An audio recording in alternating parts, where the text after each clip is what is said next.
Hi, and welcome to today's PASS Business Intelligence Virtual Chapter webinar. We are going to go ahead and get started with the details of the webinar in just a few minutes, but in the meantime, I have a couple announcements I want to go ahead and make. And then once we get done with those announcements, we'll go ahead and head right into the webinar today. A couple of things to mention. The Q&A area is always open, so as you're going through the presentation, if there's any questions that come up, please feel free to go ahead and log those in the Q&A area of the GoToWebinar panel, and you should see that. Normally it pops up on the right-hand side of your screen. So just kind of mention again some things that are going on with PASS and the like. Of course, Summit is coming up in another month and a half or so. You can still utilize the discount code that you see on the bottom of your screen. The discount code is available for $150 off your registration still. And I do want to mention that as part of the PASS virtual chapter organization, our particular virtual chapter was given 2 different comp codes. Those are full comp codes for the PASS Summit, and we're actually going to be giving those away after today's presentation for anyone who attended a presentation over the course of September. So Wes and myself are going to be making that random drawing after the presentation, and we will notify you via email. So as long as your information was correct in your registration, you will be entered into those drawings. Next, just kind of mention, of course, there's a whole sundry of different virtual chapters that are out there. There's ones that are specific to locations and languages, and there's also, of course, plenty of those that are specific to different areas of SQL Server, and you can see all of them on the screen here. Of course, always go out to the PASS website. You can catch up with whatever the most current virtual chapter there is. In addition to the virtual chapters, of course, there's also local chapters that are specific to a location. And with those, of course, you get face-to-face training, some in-person learning, and kind of one of those things that I'll mention that comes up next is with the local chapters, they're also heavily involved in the SQL Saturdays. SQL Saturdays are a wonderful opportunity for you to learn free of charge generally, and again, they are posted across the globe for those SQL Saturdays. So those are definitely something you want to take advantage of. The PASS 24 hours of PASS has already taken place, but I did want to mention is they're going to be posting the recordings from those. A limited number of those recordings are going to be posted soon. I'm being told it's probably in the next week or two. You should see that, so keep your eyes open for those items. Of course, we're always looking for volunteers. If you would want to speak with the for the PASS virtual chapters, ours or even some of the others, please speak up. You can always go to the volunteer.sqlpass.org site, and there's plenty of opportunities for you to update your profile in order to say, hey, I want to help volunteer. And again, contact us directly if you want to speak with the Business Intelligence Virtual Chapter. We're always looking for speakers for these online webinars. Along the same lines, there's an opportunity for the Passion Awards, and that's a individual who you find was an outstanding volunteer for the PASS community, and there's plenty of folks that help make PASS a great organization, and we're all volunteers. We all do this because we want to convey all the wonderful things that we can do with SQL Server, and this gives us the opportunity to recognize someone that goes above and beyond the call of duty, so to speak, with their volunteer. So. And just kind of as we wrap up the introduction, there's always ways for you to communicate with PASS and stay involved with PASS. Of course, you have the virtual chapter that you're connected to now, but in addition to that, you have the general sites, the LinkedIn, Facebook, Twitter, and the SQL PASS website. Those are always wonderful opportunities for you to get involved in training and other type of situations that are available to you. So What I'm going to do now is I'm going to go ahead and introduce Prathy, and I'm going to hopefully I'll get her name corrected, Kamasani. She's going to talk about diving into the SSIS catalog and kind of talk about that whole process of getting involved and in depth into the what you're doing in integration services. So I'm going to actually make Prathy the presenter. So it'll take us a second for us to switch over to her screen, and then she will go ahead and share her screen, and I'm going to go ahead and turn it over to you, Prathy. And when we get about 5 minutes to the end of the session, we'll go ahead and check on Q&A questions. Cool. Thank you. So hope you can see my screen now. You are good. I am seeing it here, so good to go. All right, great. Well, hello everyone. Thank you. Thank you for giving me this opportunity to speak in Data Warehouse via virtual chapter. As Scott said, today's session, it's all about SSISDB or like SSISDB Catalog. So what we do is we look into different database views available inside the SSISDB and see how all these views are populated. I mean, when you execute your packages or when you deploy your packages onto SSISDB, each individual tables in the SSISDBs are populated. So we will see how these tables are populated and how we can create a package so we can take maximum benefit of our metadata rich SSISDB. And we're going to work with a fairly simple SSIS package. So this session is not about how to create an SSIS package or like a complex SSIS package. Session is all about create an SSIS package which can be useful for the SSISDB and how we can extend our SSIS package. The broadcast is now starting. All attendees are in listen-only mode. Okay, sorry, I got interrupted with some announcement. Well, so this session is all about how to use the SSISDB, and we're going to look at a very simple SSIS package and see how we can create that SSIS package so that we can take the maximum benefit of SSISDB. So before we start, anything about SSISDB, a little bit introduction about me. Well, I'm Prathy. I'm working as an independent BA contractor in London. I'm quite active in the SQL community in the UK.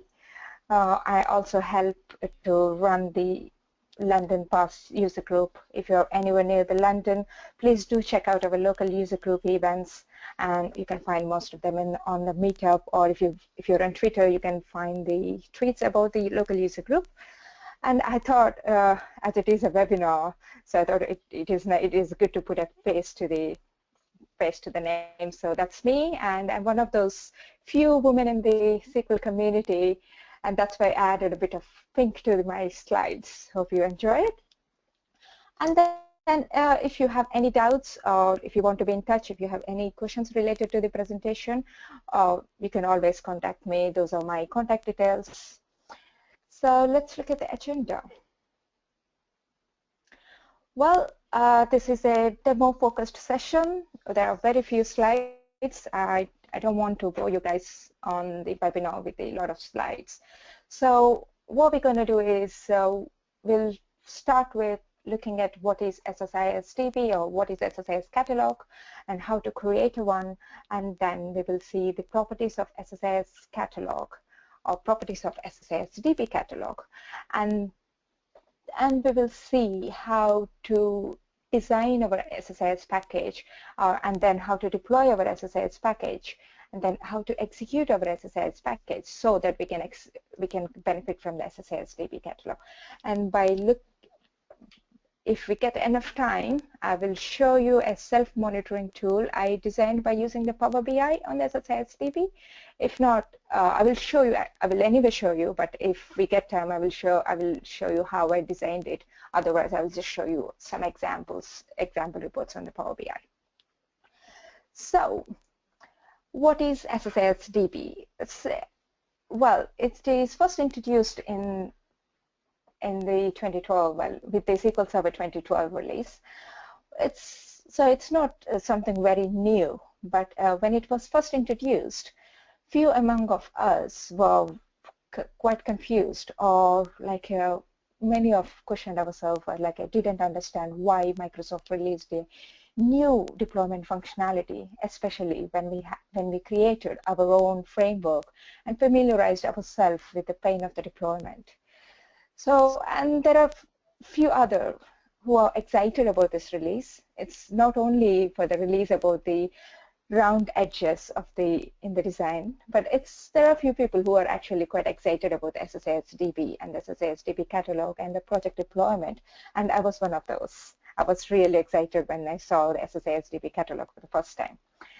And that's why I feel like I personally feel like it's a gift from Microsoft, because they understood the pain it involves in deployment prior to the SSIS 2012 release. Especially if you look at the 2008 or 2008 R2, the deployment involves like a moving or copying packages from one location to other location. It's not easy.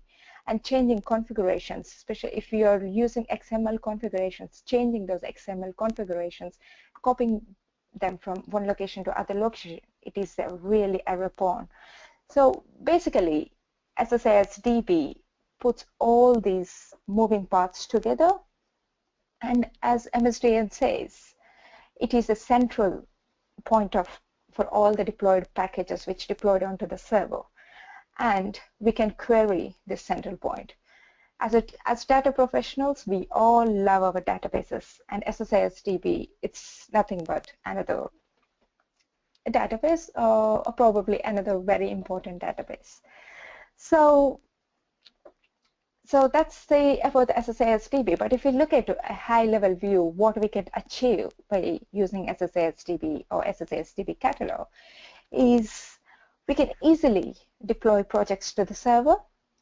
If you are someone who are missing incremental package deployment, who doesn't like a project deployment, if you have enough budget, if you can wait for the SQL Server 2016, SSIS 2016 allows the incremental package deployment, so you can enjoy that too. And the other best option, I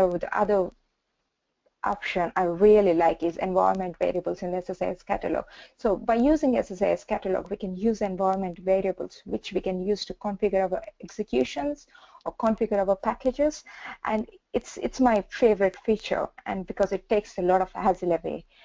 And then we got pre-built logging options. Based on your requirement, you can choose the pre-built logging options. There are like 4 available logging options in the current version of the SQL Server, which is in the SSIS 2012 or SSIS 2014.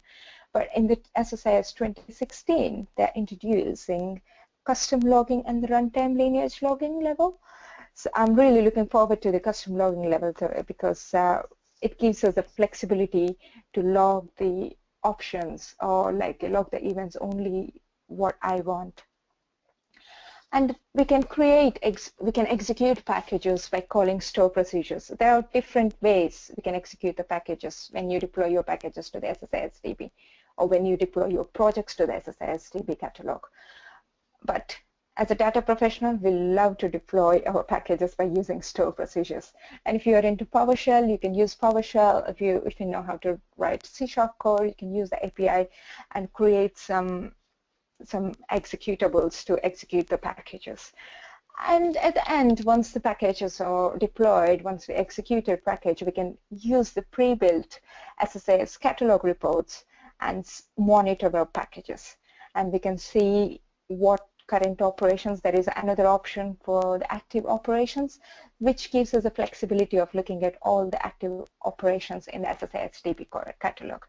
So this all sounds pretty amazing, but let's have a quick look at the SSISDB catalog and see what we have available there. So let me share my screen. So by default, when you install SQL Server Integration Services onto your server, by default, Integration Services Catalog is not enabled or not created. If you want to create Integration Services Catalog, you can right-click on this node. So basically, you can find Integration Services Catalog in the Object Explorer when you open it in SSMS. And you can right-click on this Integration Catalog and choose Create Catalog. Well, because I already created my catalog, that's why this option is disabled now. But if you're creating the catalog for the first time, then this option is enabled. And once you click on that create catalog, it opens a wizard. And if you follow the wizard, it creates the catalog for you. Once the catalog created, the first thing it does is it creates this SSISDB. I hope you all can see my screen. Let me zoom in. So it creates this SSISDB. So what we have, once the SSISDB is created, to deploy the packages onto this integration services catalog, we need to create a folder to deploy our projects. To create a folder, we can right-click on this SSISDB node and choose create folder, or we can create folder by using while we're deploying the packages from the SSDT. So this is a good point to introduce my lovely simple SSIS package.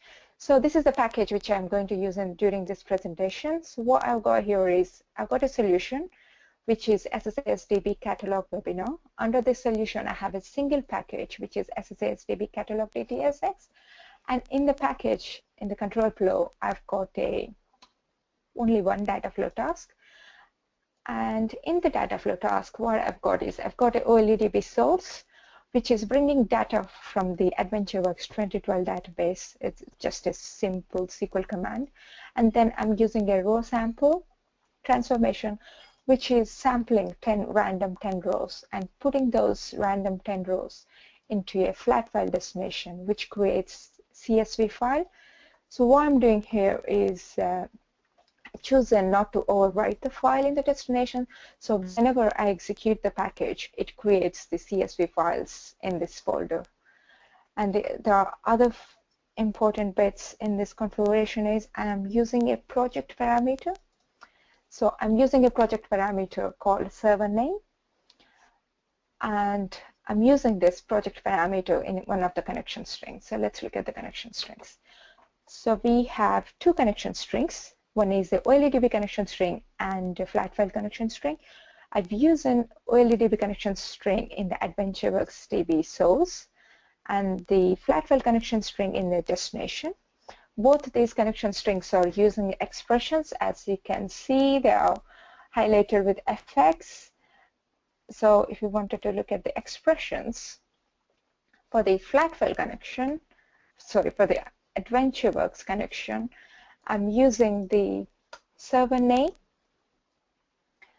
I'm using the server name as an expression, so I'm dynamically changing the value of server name during the execution, and the value is coming from the project parameter I created, which is the server name. And the flat file connection also using the expressions, and the expressions this is using is, oops.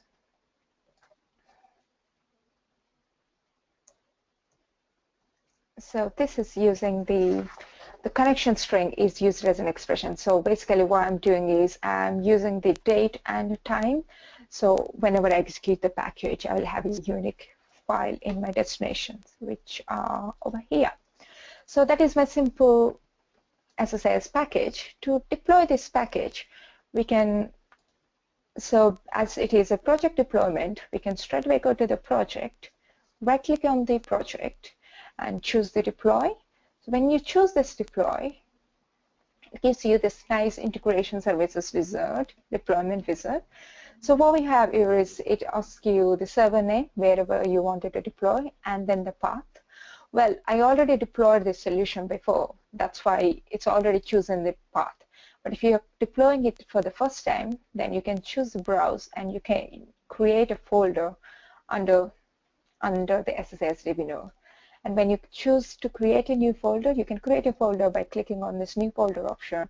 And when you choose to create a new folder, it asks you to give the name and a little bit of description about the folder name or whatever the package is involved in there, any description related to the folder. And this is quite important when you're using the SSISDB. I mean, all the description fields are quite important when you're using SSISDB. Why? I will explain in a bit. So as I already deployed the solution, I'm not redeploying it again. So once, yeah, once the project is deployed to the SSISDB, you can see that project under this SSISDB. So the project which we are using today is deployed to the SSISDB Catalog webinar. So under the folder, we have projects, and under projects, we got all the packages which are there. This is the project, and under the project, we have all the packages which is there. So within few clicks, we can deploy the project, and now we will see how to execute the package. We can just right-click on the package and choose execute. As I'm using environment variables, and I will talk about environment variables again in a bit. So I'm using environment variables, and I'm gone to advanced. I've chosen my logging level as verbose, and OK.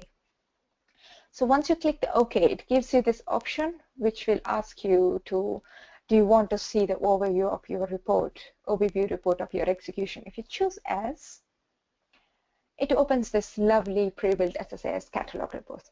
What we are getting over here is we are getting an overview of our executions. So we got our execution information here, and it highlights the status. It's like was it succeeded or not? And it shows you the execution overview, the result. Because it's succeeded, that's why it shows green.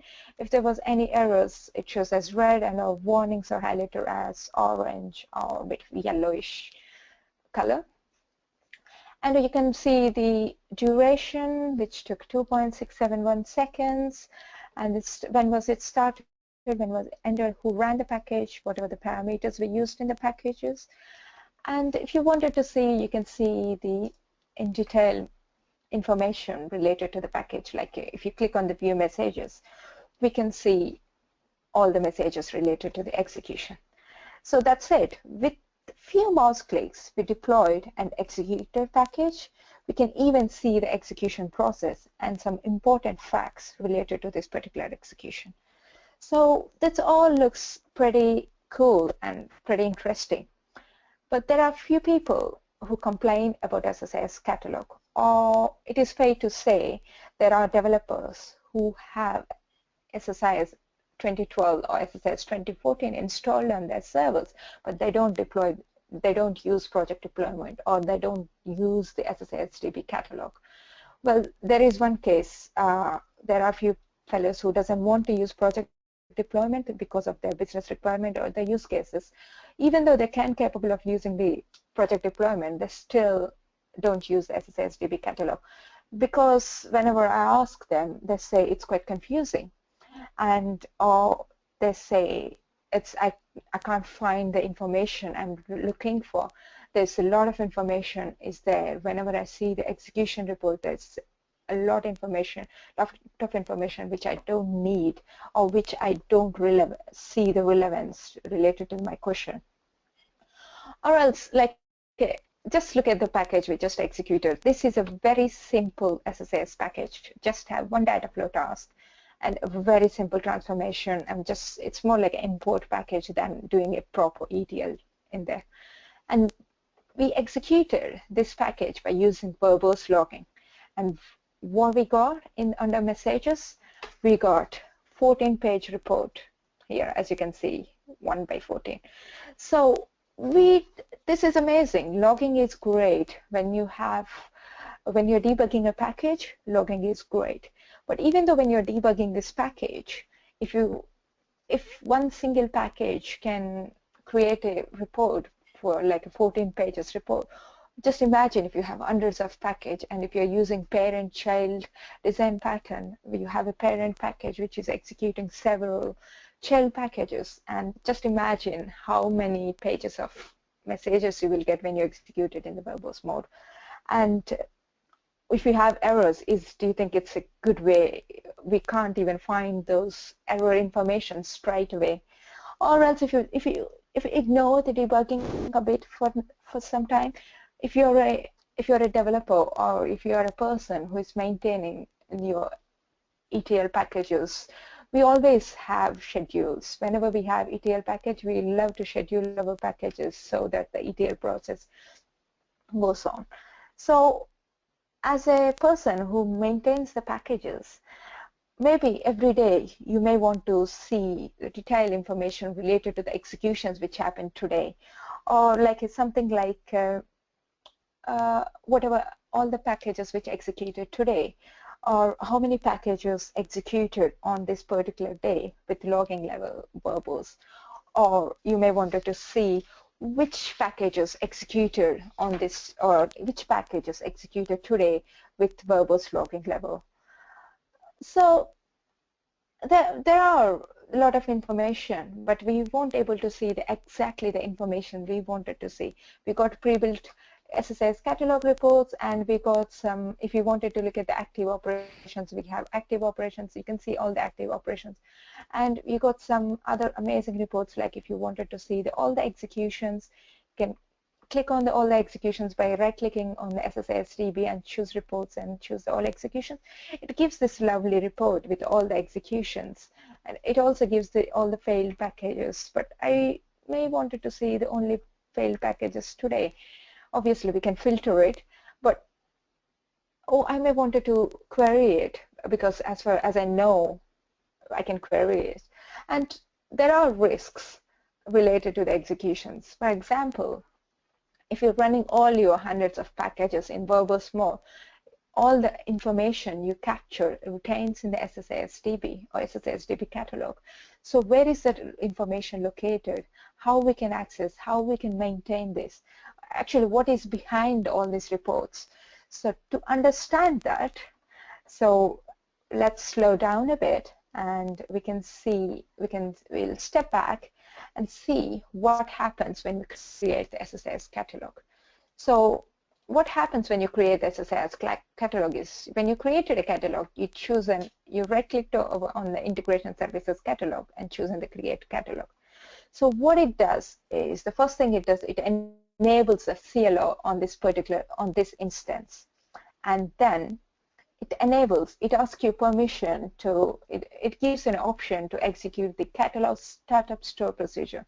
So I'm really sorry I couldn't show you the option. I would have at least taken a screenshot, but there's plenty of articles related to how to create a SSIS catalog, and I added references in my slides as well, so you can find the information related how to create the catalog and what are the steps involved in that.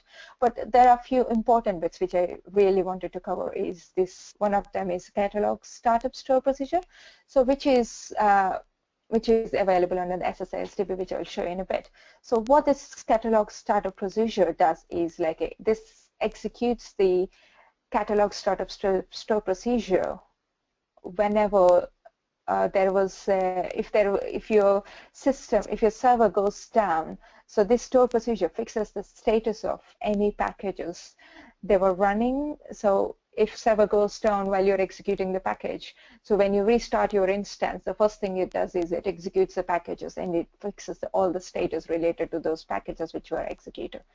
And then it creates a SSIS SQL agent job called SSIS server maintenance job.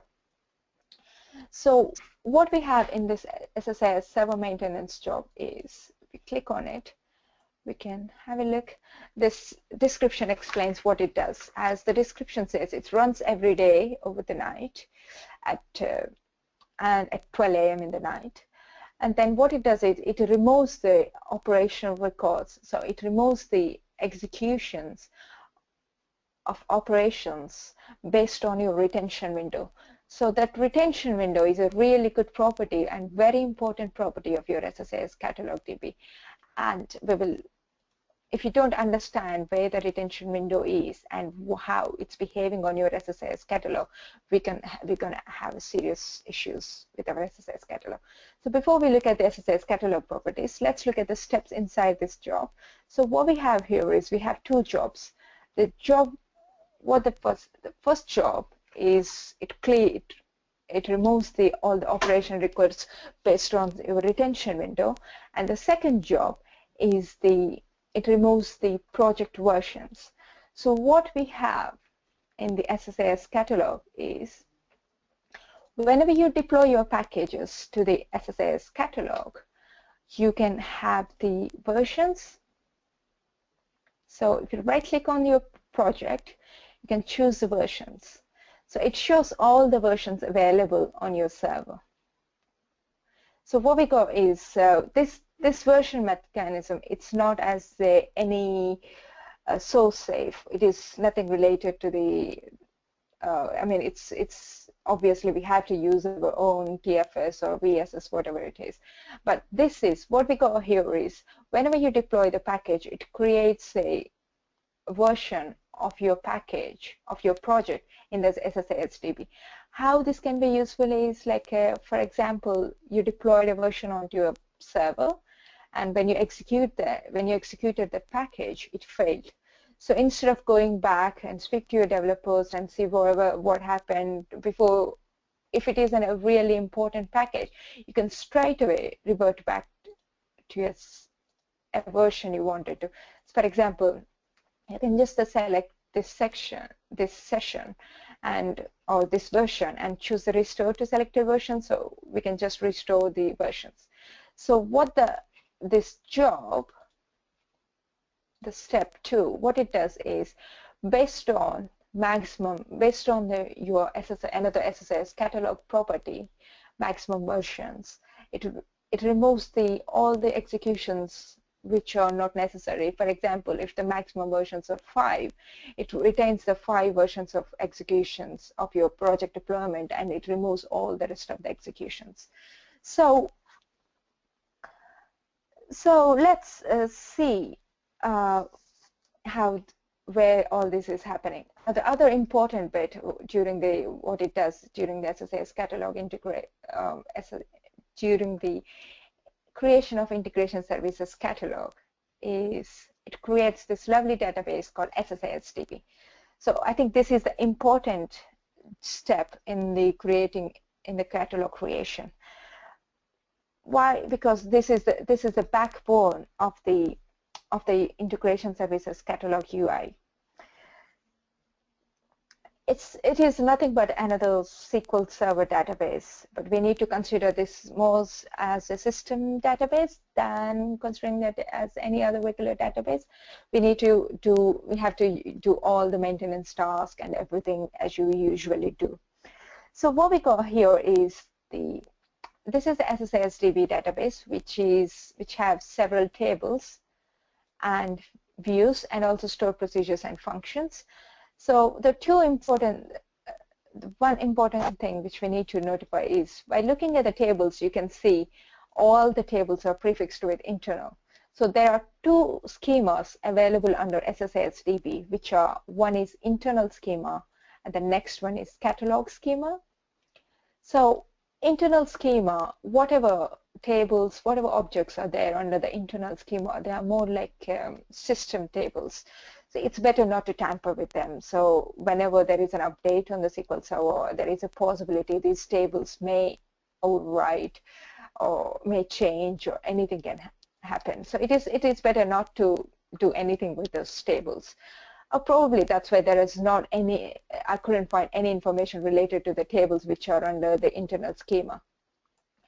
But whatever the information is there under the internal schema are mostly available under the catalog schema.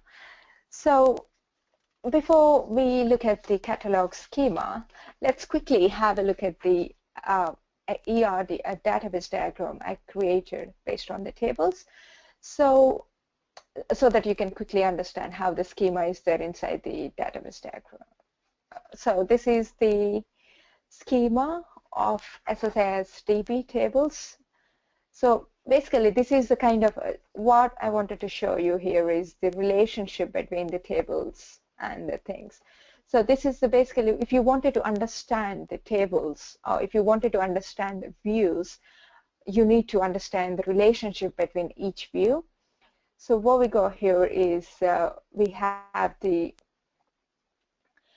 it explains the relationship between each table and everything, and this is basically the same relationship existing on the views as well.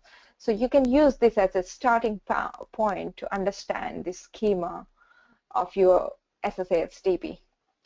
So let's look at the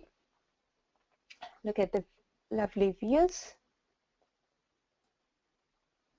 So let me close this, and all the views are there over here. And by looking at the views, you can understand it's like all the views are quite named properly. By looking at the view names, you can understand what kind of information this view can have. And it is quite easy when they're named properly. It is quite easy to query them to get the information we want. So what we got is I've got some scripts. This explains all the catalog properties. So from now onwards, how we're going to proceed is we look at different views available under the SSISDB, and then we will refer back to our SSIS package and also our deployment and execution, and see how by changing what property affects how it affects on the different views. So the first thing, a very important view, is the catalog properties, which is the first view over here. So let's look at the catalog properties. So when you execute the catalog properties, it is a very simple view which have all the properties related to your SSIS catalog, SSISDB catalog. If you want to view the catalog properties, you can right-click on your integration services catalog and click on SSISDB and see the properties. Basically, we have the same information. All this information is coming from this view. So in this catalog, there are a few really important properties which are quite helpful. If you actually ignore those properties, then there is a possibility that we can have severe issues with our SSISDB. The first one I will look at is retention window. So the retention window, by default, the retention window is set up to 365 days. So what does it mean? That your SSISDB catalog or your SSISDB database will have the data of 365 days. It is okay if you have only few packages on your SSIS catalog, but if you have more packages on your SSIS catalog, this is a really big no. So it is always recommended to change this property value based on your requirement. So to change this value, you can. So most of the operations in the SSISDB, most of the updates and everything, you can either use UI or you can need to run some store procedures. So for example, if you wanted to update the SSIS catalog property of the retention window, you can execute this configure catalog. All this information is available on MSDN, and I added a URL at the end of the slides under the references, which explains about all the different store procedures available on the SSISDB. So for example, let's run this one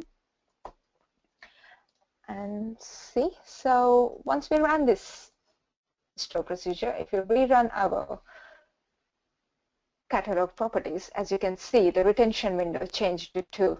So when the SSIS maintenance job executes again in the night, it removes all the operation, all the execution related to which are more than 2 years old. So it's always nice to change it to the retention window based on your requirement. And the next really good one is SSIS logging level. This logging level gives us a flexibility. So this is by default. It is set to 1 mean basic, but by default, if you set it to verbose, that is another really good important property which you always have to consider. But if anyone changes the server logging level on your server, so make sure that you always monitor this and no one changes it. And if you change it to verbose mode, it captures a lot of metadata related to the execution, and we really don't want. Next one is versions, number of versions you wanted to keep in the deployment. So this is the maximum project versions. By default, it's set to 10. But if you don't want 10 versions of your deployment, then you can change this property. I'm a UI person, so whenever I wanted to change something, I will just go over here and change the value, and basically it changes the value, and if I rerun this store procedure, I can see it's changed to 5. So this is one of the important catalog properties.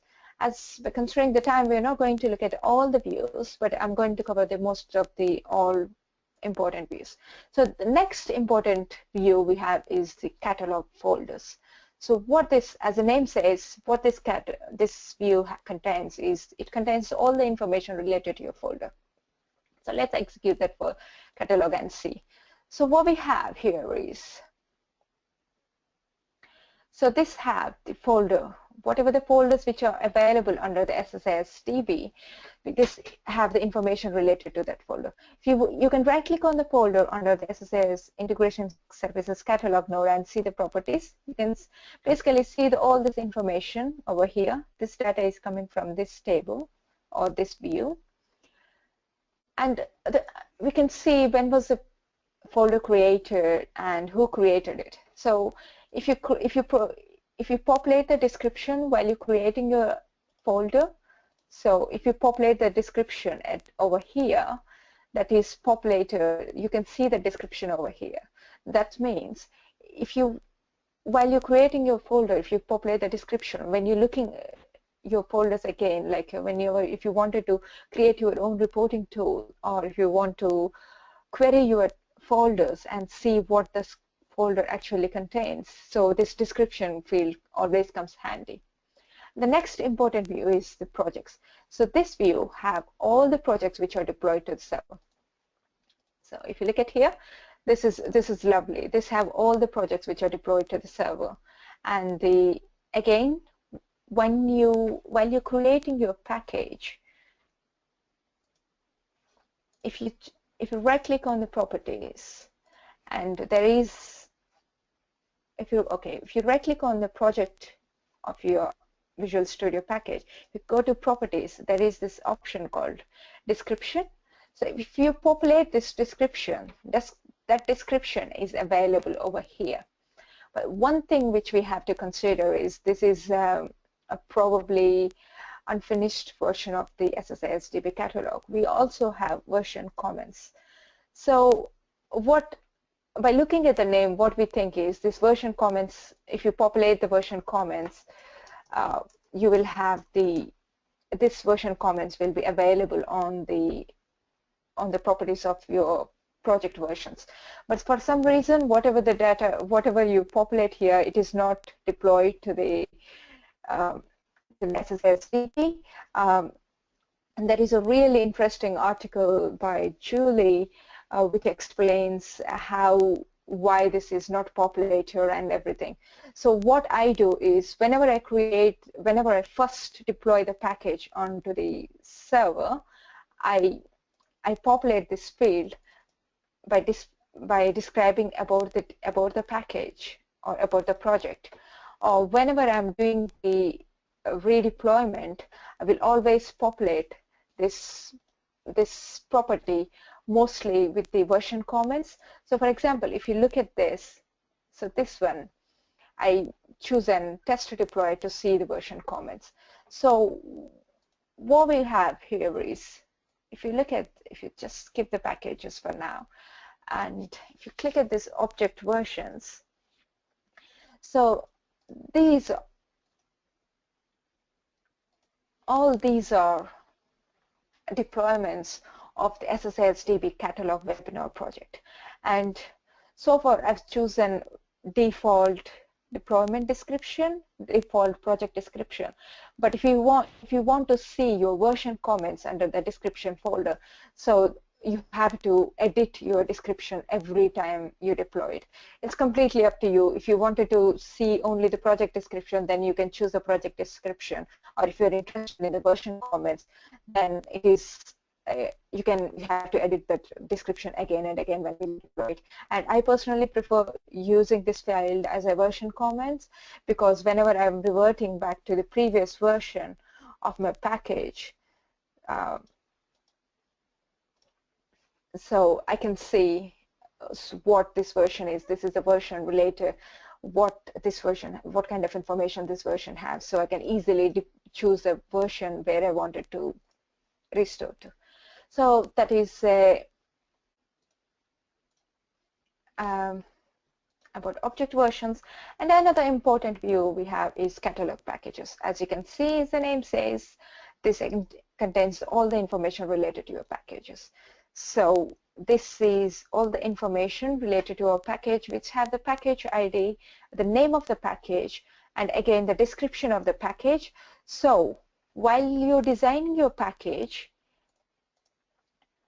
on the properties of your package, there is a, under properties, there is option called description, which is over here. So if you populate this description field, that data is deployed to the catalog, so that is populated over here. So again, it gives you this functionality whenever you wanted to understand your package. So you can see what this catalog database is. This is a project to understand SSIS catalog. And we got version major and minor, other information related to this. And we got version comments as well. So this is populated correctly. I think this is kind of something which we're missing for the projects. So under the project, for each package inside the SSDT, we got version comments. So if you wanted to populate this version comments, you can populate this field, and that is deployed over here. So if you're updated some descriptions, you can just say the descriptions are updated and this is what happened. I changed some transformation inside it and everything. So this is the view which contains all the related information related to the packages. And we already covered object versions, and the next bit of information is environments. So the one thing which you can do in to configure your SSIS packages, for each folder have a folder called, underneath each folder we have a subfolder called environments. Under the environments we can create an environment. So basically you can create a new environment by right click on the environments. You can choose create environment. Again, if you can provide the name, a little bit of description related to the environments. So you can see those environments under this view. So for this package, I've got an environment called webinar, and that's the name of the environment name, and a little bit of description about that environment, where I'm using and everything, and who created, when it was created, and all those bits. So while you're executing your package, when you choose right click and execute, it gives you an option to choose the environments. To get this option, what you have to do is, when you you have to configure your projects to use environments. So to configure your projects, you can right click on the project and choose configure, where once you add under references, you need to add your environment by choosing the add option. And then, for example, if I'm changing this property, under the properties, you can edit this value by clicking on this ellipse. So I'm choosing the option to use environment variable, and I chosen the server name as an environment variable. Once the configuration is done, if you go to your package, whenever you choose to execute, it gives you an option to choose the environment. If you have more than one environment, it will show all the environments over there. So for example, if you have an environment for dev and one for UAT and one for test, so you can straight away choose those environments. So basically it is more as a configurations. You're configuring your packages based on your environment or based on your requirements. So that is the information related to environments. And we got a few more views related to the environments. What we got here is we have variables under the variable informations under the environments, and also we got the environment name and the validation status and the reference, and the project ID here resembles which project is this environment has been used. So if you wanted to see which environment used in which projects, you can just look at the environment references view, and you can understand where your environments are used. And the next bit is once we deployed our packages, so we've seen that these are the folders which explains about the deployment, and these are the these are the views which explains about your configuring your packages, and the next bit comes to the executions. So we got a bunch of views which explains about the executions. So as the name says, catalog executions explains everything related to the executions. So we're running out of the time. So for example, if we just look at this one, so this have all the information related to your execution. Each execution have this particular execution ID, so we can look at all the executions. There are few tables which are popular. There are few views which are populated only in the verbose mode. For example, if you look at this is populated only if you execute your package in the verbose mode. And as you can see, because we executed a package in verbose mode, there's plenty of information, metadata available in the verbose mode. I'm just skipping some of the queries related to the executions because there is a link. I'm going to provide all these scripts so you can view these scripts later. And there are some comments related on each script, so which explains what it's doing and everything. So I'm just saving some time to show the reporting too. And the next bit is we can see all the operations which happen on this particular executions. So so as you can see, this is the operation which happened on this execution, and there are all the operation messages which are happened on this execution. And the next bit comes under the events.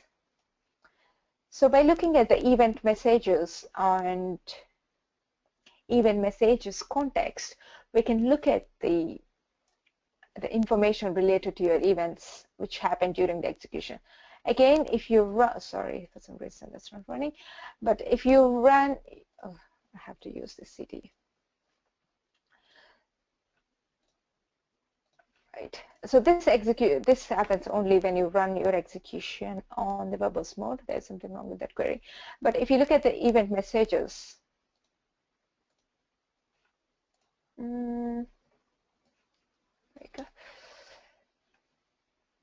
so if you look at the event messages, it captures every event related to your executions. There is a lot of information. There's a lot of metadata available under this. But for example, there are some columns which you can easily understand. This message you can see, well, you can look at it and you can understand what's happening in this message. But if you look at those columns called message type, message source type, this is not easy to understand. It's like these kind of reference columns are available everywhere in the views. So, but if you look at the MSDN documentation, which explains what each reference value means and what kind of information it's related to and everything. So this is basically a rough idea, an overview about some of the important views available in the SSIS catalog. If we quickly go back to the slides. So we briefly looked at our SSIS catalog. So what we saw in our SSIS catalog is we have several views. We have an SSISDB which captures a lot of information related to our deployments, execution, our design, and everything. So while you're designing your package, if you consider few things, then you can design your package very well. For example, if you use the consistent naming conventions for your objects, for example, for your task names, for your transformation names, for your destinations and everything, if you use consistent name, so when you're querying your SSISDB, it will be easy to query your database. And it's always recommended, it is a best practice to populate the descriptions. Why? Because all the descriptions are deployed to the SSISDB, and whenever you're looking at your SSISDB, whenever you're querying your SSISDB, if the description field is populated, it makes more sense. And whenever you design your package, I will I would recommend you to design your package by using divide and conquer strategy, like a design patterns where like a parent-child. So you have a parent package and it executes all the child packages. So it is, again, it's easy to do it, and always use project configurations, project parameters wherever possible. Sorry, that's a mistake. And when you're deploying your packages, I recommend to deploy all the projects from one solution to one folder. For example, if you have a solution which contains several projects which related to the same business flow, then I would highly recommend you to deploy them to this one folder. So whenever you're monitoring, you can just filter your deployment based on that folder, and you can see all the information related to that. And while you're executing your packages, make sure you choose the logging level wisely. And verbose logging methodology, verbose logging level is only recommended only for debugging. That's why I'm really looking forward to custom logging level in the SQL Server 2016, because it gives me flexibility of choosing whatever the logging options I'm after. So that's lovely, and we saw the basic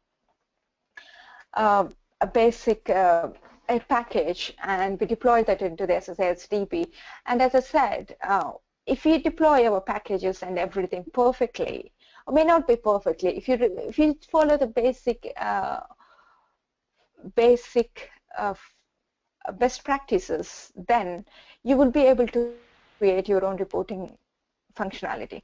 The reporting functionality I would highly recommend. I mean, if you're looking for something in the SSRS, there is a SSIS reporting pack created by Jamie Thompson. He's a fantastic guy. You have plenty of articles related to SSIS, and the name. You have a really good article about the naming conventions, and I would really highly recommend you to look at that naming conventions, and if it applies to your use cases, it's recommended to use that. And the SSIS reporting pack, you can just download it, and it basically what it does, it creates, you can deploy those reports to your SSIS catalog, and you can view those SSIS catalog. The other bit which I am really interested to show you today is what I did. This is my really cool Power BI model which I created on the SSISDB. I'll quickly show what's happening here. So what I did here is I've just pointed in the edit query. I'm sorry, I'm straight away jumping into Power BI. If you're not familiar with Power BI, there are so many webinars, there are so many videos related to the Power BI. Have a quick look at it. It is a fantastic tool. So, and I really love it. So what I'm doing here is I'm just bringing all the data, all the tables, all the views from the SSISDB, and what else I did is I bought some information from the MSDN website as well. So what I'm doing is the Power BI have this fantastic functionality where you can bring the data from different sources. So what I'm doing here is I'm bringing the data. I'm using a web page as a source, and I'm bringing the data from the web page, and I'm joining this web page data to the executions. So whatever those lookup values we got, like a 10, 20, all those values make sense. So what it does is it joins all the executions, validations, operations based on those lookup values, and brings the information related to that from the MSDN website. And it's live. Whenever you refresh it, whenever you refresh the schema, it's always going back to the MSDN website and bringing the data. But if MSDN changes their table structure and thinks there is a possibility of failure, but as long as they don't change it, it's nice. And I would rather recommend you to disable the load and refresh it once in a while. So what I did is I created, based on the, let me look at the diagram. So by looking at the SSISDB, I created this model, and I joined all the tables by looking at the the schema diagram based on the tables. And I basically join all that information so that I can create a nice dashboard. So what kind of information we have here is we got a high-level report. So it is very easy to create reports in the Power BI. And so by using the Power BI, I created a high-level report which explains me, well, it's not refreshed after I changed my catalog properties, but it's showing me the values, my previous values. So related to the what's a retention window, or what kind of logging, what is my basic default logging level, and the maximum project versions, and how many folders are there, how many packages are there under each folder, who have access to my database, my SSISDB. This is a really important one because to execute the package, we need SSIS admin permissions. SSIS_admin permissions. And if you're using functionalities like a data feed publishing components in SSIS, and every user who is using those components will have SSIS admin permissions, and if they have SSIS admin permissions, there is a possibility they can actually change the catalog properties. So it is good to know who have the permissions, what kind of roles are there, and a rough overview of like how many folders are there, how many projects are there, or like how many executions happened. And if you want to look at a more detailed view, you can look at all the folders inside your catalogs, or look at all the projects inside your catalog, or you can look at the executions inside the catalog, and you can filter this. You can all this value cross-filtered. For example, if you look at the SSISDB Catalog webinar, and you can see the execution which happened today. So I executed this package 18 times today, and the duration it took was 18 seconds. Sorry, the duration was 18 seconds, and I executed this package 8 times. And you can see the detailed information related to the executions. And if you wanted to look at your execution in a chart, you can see those executions in a chart. Or if you want to look at more granular data, you can look at the events, operations, and everything. The lovely bit about this thing is you can publish this model to the to the Power BI portal. So once you deploy to the Power BI portal, what I've got here is I've got this lovely dashboard. So what I've got here is this is my fantastic SSISDB dashboard. So in the everyday morning, I can have a quick look at what's happening on my SSISDB. So the number of projects, or number of packages. I can quickly have a look at my property name, my catalog property names, the number of projects or packages, all the number of succeeded packages. Not only this, what I can have is I can basically ask any question related to the SSISDB. For example, let me quickly grab a question from here. You can ask any question related to the SSISDB because this have this rich Q&A functionality. So if I ask, so show all the executions which are used verbose, it shows me this execution ID, which doesn't make much sense. So I will ask in a bit more detail. So I want to show all the executions in a table format. So it shows me the executions in table format, and it have all the information related to the table. Or maybe if I wanted to see with execution time.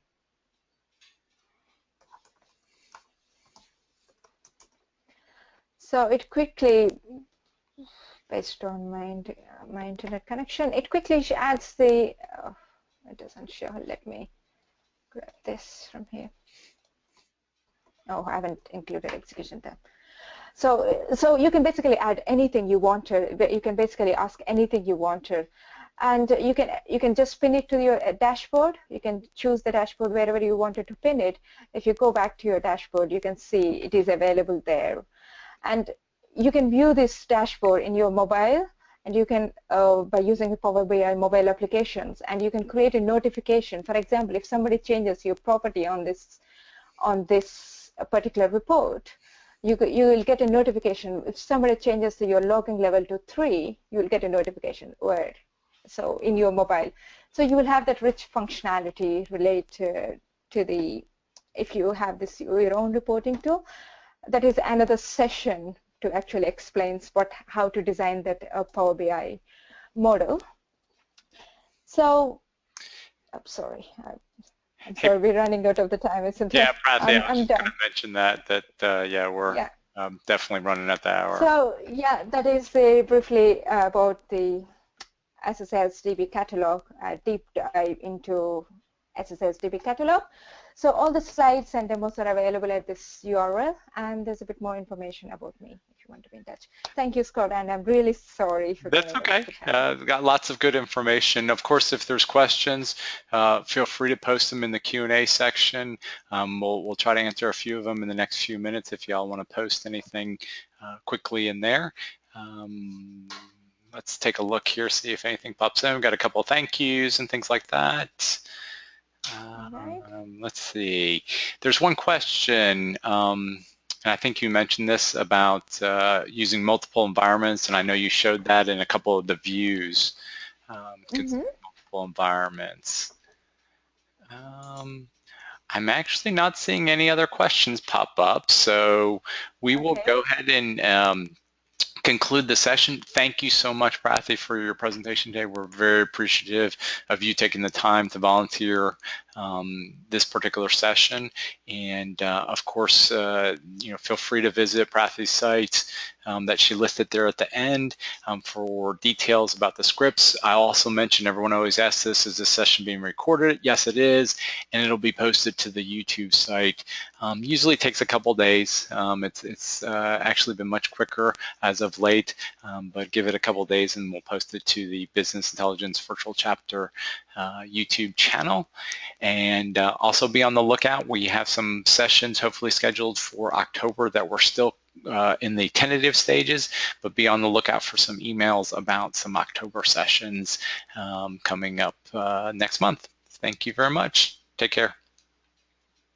Thank you.